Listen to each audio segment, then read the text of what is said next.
राम की ही दृष्टि गई। अहिल्या पत्थर बनी बैठी, अनिंद सुंदरी अहिल्या। इंद्र का ध्यान उन पर चला गया।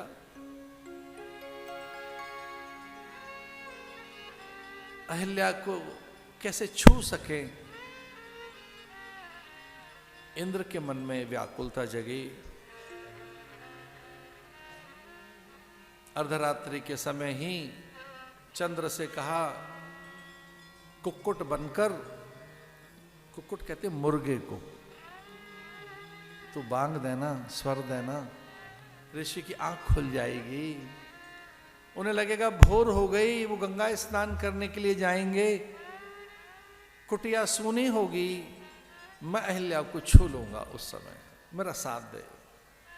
मैं राजा हूं, मैं इंद्र हूं, मैं स्वामी हूं, देवताओं का शासक हूं। अरे चंद्र मेरा सहायक बन। कुक्कुट बनकर चंद्र ने बांग दी अर्धरात्रि के समय। गौतम की आंख खुली।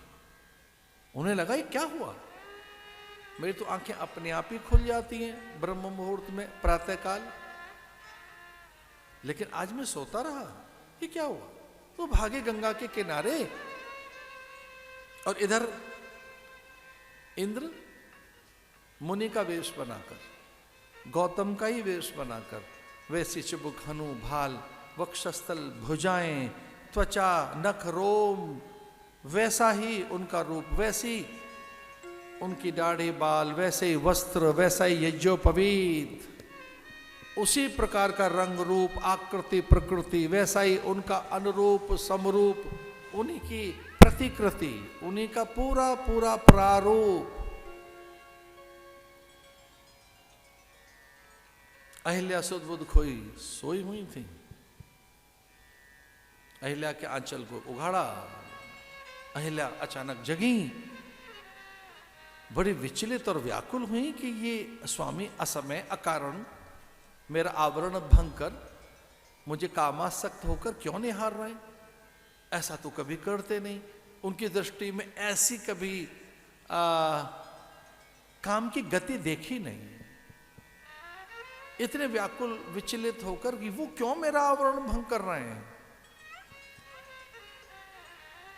एक बार को तो विचार है, मेरा पति नहीं हो सकता, ये ऐसा हो नहीं सकते। इन्होंने क्या अन्न खा लिया आज, क्या सोच लिया, कोई दूषित अन्न चला गया। अहिल्या के मन में ये विचार आया कि कोई दूषित अन्न आया है, और ये सच है, दूषित अन्न खाने के बाद ही हमें विकार आता। दूषित अन्न, कोई दूषित अन्न खाया है, 4 अन्न, दस्यु का अन्न, अनाधिकारी का अन्न। अरे इन्होंने ऐसा अन्न खा लिया क्या जो यज्ञ नहीं करता है, हविष्यान्न के बाद खा लिया, बिना हवन किए, बिना दान दिए, बिना पूजा किए। ये दोष तभी आ सकता है जब आप अर्घ न दें सूर्य को, गौ को ग्रास न दें। ग्रास माने उसका हिस्सा। जो लोग देवताओं का हिस्सा नहीं देते, सूर्य को अर्घ नहीं देते, गौ पूजन नहीं करते, संध्या वंदन नहीं करते, गुरु मंत्र का जाप नहीं करते, गायत्री का त्रिकाल संध्या नहीं करते, कुछ छूट जाते हैं नियम, तब उनकी बुद्धि भ्रष्ट हो जाती। तो क्या मेरे पति ने दूषित अन्न खा लिया, या किसी दूसरे संसर्ग में चले गए, क्या कुसंग में चले गए, किसी दुष्ट का संग किया क्या मेरे पति ने कोई नियम भंग कर दिया, क्या उनका तप शिथिल हो गया है। ऐसे देख क्यों रहे मेरे पति। ये दृष्टि मेरे पति की नहीं हो सकती। नहीं नहीं, उनकी दृष्टि में बड़ी सभ्यता रही। उनका आवरण भंग करने का ढंग ऐसा कभी हो ही नहीं सकता। ये पशुता है, ये मानवीय आचरण नहीं है। और पशु भी बड़े नियंत्रित रहते हैं। ये तो कोरी दुष्टता है, ये कोई एक शत्रुता जैसी है, ये कोई नैसाचरी एक कोई उनका कृत्य है। निशाचरी तो ऐसा करते हैं। गंगा के तट पर गए थे, गंगा शांत प्रशांत समाधि में। गंगा ने संकेत किया, भाग, तेरी कुटिया में छल हो रहा है। गंगा जी ने कहा, दौड़ो गौतम, तेजी से जाओ, कोई कुटिया में छल हो रहा है, भागे। एक डुबकी तो लगा ली थी उन्होंने, गंगा में एक डुबकी लगाकर वो दौड़े थे, कुटिया की ओर आए और उन्हें कुक्कुट में से चंद्र को निकलते देखा। उन्हें देखा कि ये कुक्कुट है, ये मुर्गा है, और धीरे से चंदा बन रहा है। चंद्रदेव मुर्गे में से चांद कैसे निकल रहा है? भयभीत क्यों है चंद्र? मुझे देखकर छुप क्यों रहा है? मुझे देखकर ये इतना भयभीत है, इसने कोई अपराध किया क्या? और उन्होंने कहा सावधान, चंद्र यहीं ठहर जाना। स्तंभित कर दिया उसको मंत्र बल से कि पहले मैं अंदर जाकर देखूंगा हो क्या रहा है और तुझे स्तंभित करता हूं। मंत्र से उसका स्तंभन कर दिया। मंत्र के ये कर्म है, मारण, मोहन, उच्चाटन, विद्वेषण, वशीकरण और आदि आदि खट कर्म। ये कभी मत करना। मारण मारना ही है तो अपनी आलतू फालतू की चीजों को मारो अंदर से। मोहन, अपनी इंद्रियों को मोहित कीजिए, चित्त को वशीभूत कीजिए। उच्चाटन ही करना है, बेकार की बातों का उच्चाटन करो। विद्वेषण, ये खटकर्म है, षटकर्म मंत्र के तंत्र में ऐसे होते हैं। मारण, मोहन, वशीकरण, स्तंभन, उच्चाटन, विद्वेषण, ये खटकर्म है। मंत्र से उसको स्तंभित किया, यहीं खड़ा रहे। क्या बल रहा होगा गौतम का, तो हिल नहीं सकता। मैं अंदर जाऊंगा। और वो अभी आवरण भंग करके अहिल्या की ओर निहार ही रहे थे इंद्र, तब तक तो गौतम पहुंच गए अंदर।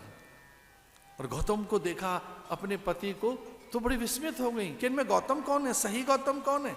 जो मेरा आवरण भंग करने का प्रयास कर रहा है, जो मेरे आंचल को उघाड़ने का प्रयास कर रहा है, वो गौतम है या द्वार पर खड़ा गौतम है? मेरा पति कौन है? मेरे पति की सौम्यता, शिष्टता, वो सुभद्र हैं, अत्यंत मर्यादित रहते हैं, वो समाधिष्ठ हैं, वो प्राय जागृत पुरुष हैं, उनमें प्रज्ञा निरंतर चैतन्य रहती है, ब्रह्मनिष्ठ, ब्रह्मज्ञानी, श्रोत्रिय सत्पुरुष मेरा पति, यही तो गौतम है। तो भयभीत होकर वो अपने पति की ओर भागी कि न जाने कौन है ये, कौन आ गया देव आपका वेश बनाकर। और तब उनसे रहा नहीं गया, इंद्र को श्रापित किया कि तुझमें कोढ़ पैदा हो जाए, तेरे अंग गल गल करके तू मिट जाए। तेने मेरी पतिव्रता स्त्री के शील को भंग करने का दुस्साहस किया। और एक लंबी कथा है कि किस प्रकार से इंद्र का शरीर गया और फिर दूसरा इंद्र बना। चंद्र को भी अपने गीले वस्त्र से फटकार लगाई कि दुष्कर्म में भी तेरा साथ तो रहा। तो वो किंचित कालिमा चंद्र में कभी कभी पूर्णिमा में दिखाई देती है, किंचित कालिमा। देखिए कोप और उनका क्रोध शांत नहीं हो रहा था, वो अत्यंत क्रुद्ध हो गए, आवेश शांत नहीं कर पाए और वो बचा कुचा जो कोप था अहिल्या के ऊपर बरस गया उनका कि तू पर पुरुष का स्पर्श नहीं समझ सके। तो उन्होंने कहा भगवान मेरा तो आचरण भंग करके मुझे देख ही रहा था और मैं समझ नहीं पा रही थी, क्योंकि वैसी नासिका, भाल, कपोल, वो वैसा ही शरीर, उसी प्रकार की भाषा बोल रहा था वो, तो मैं समझ नहीं पा रही थी कि ये है कौन। और अभी मेरा आचरण भंग करना ही तो चाहता था वो, पर मैं तो देव आपकी हूं। लेकिन वो संभाल नहीं पाए और बाद में तो कितना उनको पश्चाताप हुआ। वो एक भी दिन तो नहीं सो सके गौतम ढंग से, वो कभी शांत रह ही नहीं सके।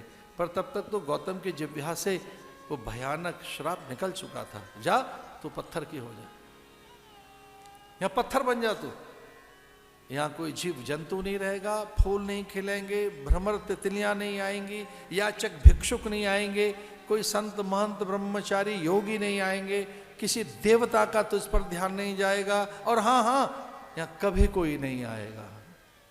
तो यहाँ ऐसे पत्थर बनी रहना, तू पत्थर तो रहेगी पर मानवीय संवेदनाएं तेरी रहेंगी, तू सिसकती रहेगी, रोती रहेगी, भूख प्यास से। पता नहीं क्यों इतना कोप कर बैठे वो, उनके श्राप को सुनकर घबरा जाता है मेरा मन कि क्या कर बैठे वो। फिर वो कभी ढंग से सो नहीं पाए। चित्त इतना अशांत, उद्विग्न, कभी वो टिक नहीं पाए, शांत रह नहीं पाए। देखिए गिर पड़ी वो अपने पति के चरणों में और उसने कहा कि आप स्वामी हैं, आप ब्रह्मज्ञानी हैं, इतने कोप के बाद तो आपको कारण बताना होगा मेरे उद्धार का, तारण का। ये कब तक रहेगा श्राप आपका? इसकी कोई मर्यादा तो होगी। मतलब कब तक पत्थर रहूं मैं? कितने साल में पत्थर रहूंगी? मैं पत्थर बनना स्वीकार करती हूं, पर कितने साल? मतलब कब तक?